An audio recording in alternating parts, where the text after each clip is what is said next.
வணக்கம் நண்பர்களே. நாம் இன்னைக்கு பார்க்க இருக்கிற அதிகாரம் ஊழ்.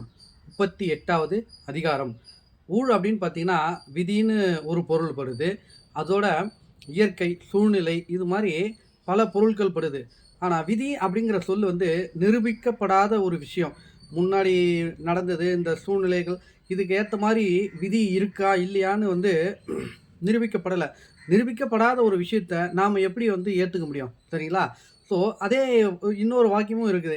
"விதியை மதியால் வெல்லலாம்" அப்படின்னா, இந்த விதிங்கிற ஒரு விஷயத்த வெற்றி அடையக்கூடிய ஒரு இன்னொரு கருவி இருக்குது அப்படின்னா, அது அறிவு அப்படின்னு பொருள் வருது. சரிங்களா? சரி, நம்ம இப்போ இந்த அதிகாரத்துக்குள்ள போவோம். இதுல வள்ளுவர் என்ன மாரியான கருத்துக்கள சொல்லியிருக்காருன்னு பார்ப்போம். "செல்வம் சேர்வதற்கான இயற்கையாக சூழல் அமைந்தால் முயற்சி உண்டாகும். செல்வம் இழப்பதற்கான சூழல் அமைந்தால் சோர்வு உண்டாகும்." ஸோ, நம்ம செல்வம் நமக்கு சேரணுன்ற ஒரு நம்ம முயற்சி குடுத்தோம் அப்படின்னா, செல்வம் நமக்கு வரும். நமக்கு இன்னும் ஆர்வமும், புத்துணர்ச்சியும் அதிகமாகும். ஆனா, செல்வம் குறையும்போது நம்ம என்ன ஆவோம்? சோர்வு அடைவோம் அப்படின்னு வள்ளுவர் சொல்ல வராரு. "அழிவைத் தரும் சூழ்நிலை வந்தால் மனிதனின் ஆற்றலும் அறிவும் கெடும். ஆக்கத்தை உயர்வைத் தரும் சூழ்நிலை அமைந்தால் அறிவும் ஆற்றலும் பெருகும்." இந்த சூழ்நிலைகளை உருவாக்குவது நாம். நம்ம சுற்றி இருக்கிறவர்கள். இந்த மாரி இவங்கனால தான் வந்து அந்த சூழ்நிலை உருவாகும். நாம நல்ல நண்பர்கள், நல்ல உறவு இவங்கள வச்சிருந்தோம் அப்படின்னா, நல்ல விதமான சூழ்நிலைகள். இதே வந்து ஒரு கெடுதலான கெட்ட நண்பர்கள், கெட்ட சகவாசம் இருந்தோம்னா, அதுக்கான சூழ்நிலைகள் உருவாகும்.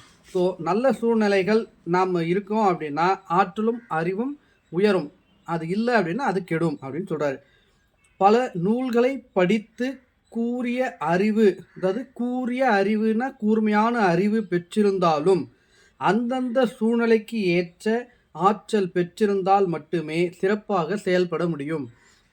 நான் எல்லா புத்தகத்தையும் படிச்சிருக்கிறேன். நான் மிகப்பெரிய அறிவாளி அப்படின்னாலும் கூட, ஒரு இக்கட்டான சூழ்நிலையில விரைவா முடிவெடுக்கக்கூடிய தருணத்தில நாம சரியா செயல்படல அப்படின்னா, அது வந்து தோல்வியில தான் போய் முடியும் அப்படின்னு சொல்ல வராரு. "உலகில் 2 வேறுபட்ட உண்மைகள் உண்டு." என்ன பாருங்க. "செல்வம் உள்ளவரும், அறிவுடையவரும் வேறு வேறாக இருப்பதே உண்மை." இப்போ செல்வம் நெறைய இருக்குது அப்படின்னா, அவன் அறிவாளியா தான் இருக்கணும்னு அவசியம் கிடையாது. அறிவாளி மிக புத்தி கூர்மையுடையவனா இருக்கிறான் அப்படின்னா, அவன் பணக்காரனும், செல்வம் உடையவனாவும் இருக்கணும்னு அவசியம் கிடையாது. இது வேற, அது வேறு அப்படின்னு வள்ளுவர் சொல்றாரு. "செல்வம் சேர்ப்பதற்கு செய்யும் செயல்கள் சில சமயம் நல்ல லாபத்தையும், சில சமயம் நஷ்டத்தையும் கொண்டுள்ளது. அது அந்தந்த சூழ்நிலையை பொறுத்தே." ஸோ, செல்வம் பணம் நெறைய சேருது அப்படின்னா, அது அந்தந்த சூழ்நிலைய பொறுத்து தான். இப்போ நாம என்ன நெனைப்போம்? ஐயோ! இது முற்பணன் விதி. யாரோ செஞ்ச பாவம், புண்ணியம். அதனால தான் எனக்கு இப்படின்னு நெனைக்கிறோம். அதெல்லாம் அப்படி கிடையாது.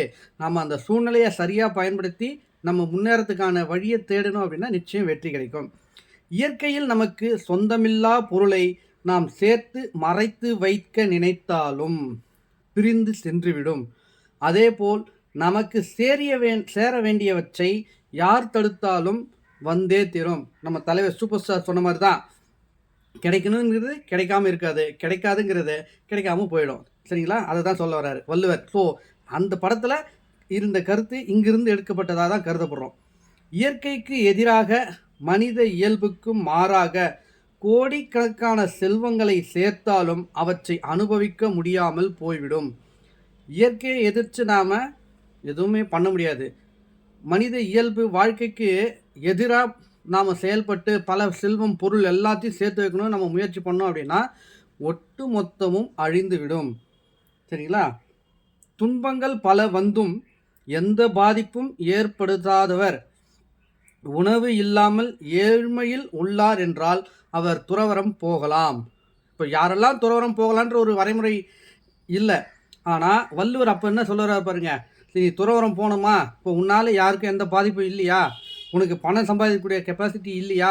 உணவு பஞ்சம் எல்லாமே பஞ்சமா இருக்கா? சரி, நீ துறவறம் போயிடு. சன்னியாசியா போயிடு. நீ வந்து சாமியாரா போயிட்டீன்னா, உனக்கு அதுக்கான தேவைகள் போதும்." அப்படின்றாரு. "வாழ்வில் நன்மைகள் நடக்கும் பொழுது அவற்றை ஏற்று மகிழ்வர். அதேபோல் தீமை ஏற்படும் பொழுது மட்டும் ஏன் மனம் கலங்குகிறீர்கள்?" அப்படின்னு வள்ளுவர் நம்மள பார்த்து கேட்கிறாரு. பாருங்க, நம்ம சந்தோஷமான சூழ்நிலையில ரொம்ப மகிழ்ச்சியா எல்லாரும் கூட மகிழ்ச்சியா இருக்கோம். அதே துக்கமா இருக்கும்போது ஒரு கெட்டது நடந்துச்சு அப்படின்னா, நம்ம அப்படியே மனசு உடைஞ்சு உட்கார்ந்துறக் கூடாது அப்படின்னு வள்ளுவர் சொல்ல வராரு. இயற்கையானதை மாற்றி செயற்கை நிலையை கொண்டு வந்தாலும் அங்கும் இயற்கையே முன்னதாக வந்து நிற்கும். இயற்கையை மாற்ற இயலாது. இந்த உலகம் இயங்கும் வரை இயற்கை இயற்கையாகவே தான் அமையும். நாம் எத்தனை தான் புதிய கண்டுபிடிப்புகள் புதிதாக நம்ம ஆராய்ச்சி பண்ணி தோன்றி பல விஷயங்களை கண்டுபிடிச்சிருந்தாலையும் அங்கேயும் அது எல்லாத்துக்கும் முன்னாடியும் இயற்கை முதன்மையாக வந்து நிற்கும். இதுதான் அது இறையாண்மைன்னு சொல்லலாம், அல்லது இயற்கைன்னு சொல்லலாம். அதுதான் பிரபஞ்ச விதி. சரிங்களா? நாம் எதையுமே விதின்னு நினச்சி முடங்கி மூலையில் உட்காராம அந்த விதியை மதியால் வெல்லலாம் அப்படின்னு முயற்சியோடு முன்னோடி எழுந்து வந்தோம் அப்படின்னா நம்ம வாழ்க்கையில் மிக அற்புதமான வெற்றிகள் நமக்காக அடுத்தடுத்து காத்து கொண்டுள்ளது. நன்றி, வணக்கம்.